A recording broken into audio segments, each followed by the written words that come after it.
Hello class, चलिए महाजनपद मगध के राजवंशों के बारे में हम पढ़ रहे थे। तो आज हम लोग पढ़ेंगे नंदवंश का।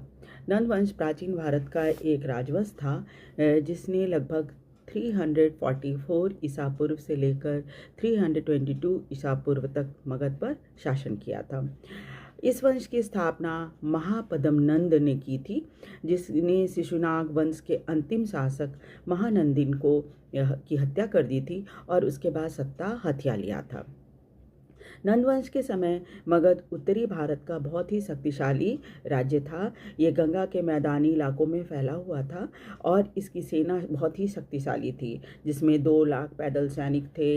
इसके अलावा 20,000 घुड़सवार सेना थी, 2,000 रथ थे, 3,000 हाथी सवार थे, है ना। उस समय हाथियों को भी युद्ध में ले जाया जाता था, तो हाथी सवार थे। महापद्म नंद को सर्व छत्रांतक की उपाधि मिली हुई थी और साथ ही साथ उसे एकराट भी कहा जाता था। उसे केंद्रीय शासन पद्धति का जनक भी माना जाता है और उसने अपने आसपास के कई राजवंशों को जीता और विशाल साम्राज्य की स्थापना की थी, जिसमें आप देखिए बहुत साम्राज्य उसके महापद्म उसने तो बहुत विशाल साम्राज्य बना लिया और उसके कई पुत्र थे, जिनमें से पंडुक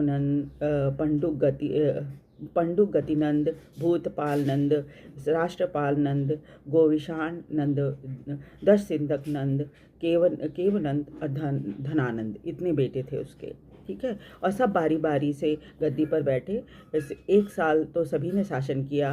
बाकी धनानंद जो था वो करीब 8 वर्ष तक उसने शासन चलाया था।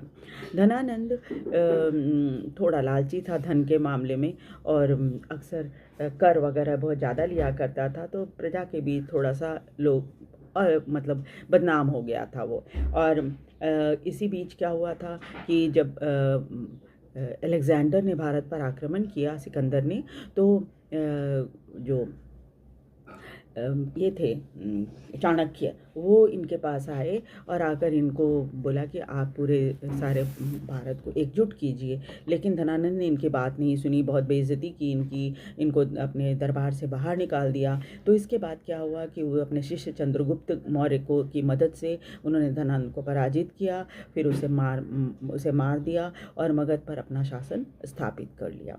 ठीक है, तो ये तो थी नंदवंश के बारे में। और चंद्रगुप्त ने ही बाद में मौर्य वंश की स्थापना की। तो अगली क्लास में हम लोग मौर्य वंश के बारे में पढ़ेंगे। वीडियो को लाइक और सब्सक्राइब जरूर कर दीजिए। Thank you very much.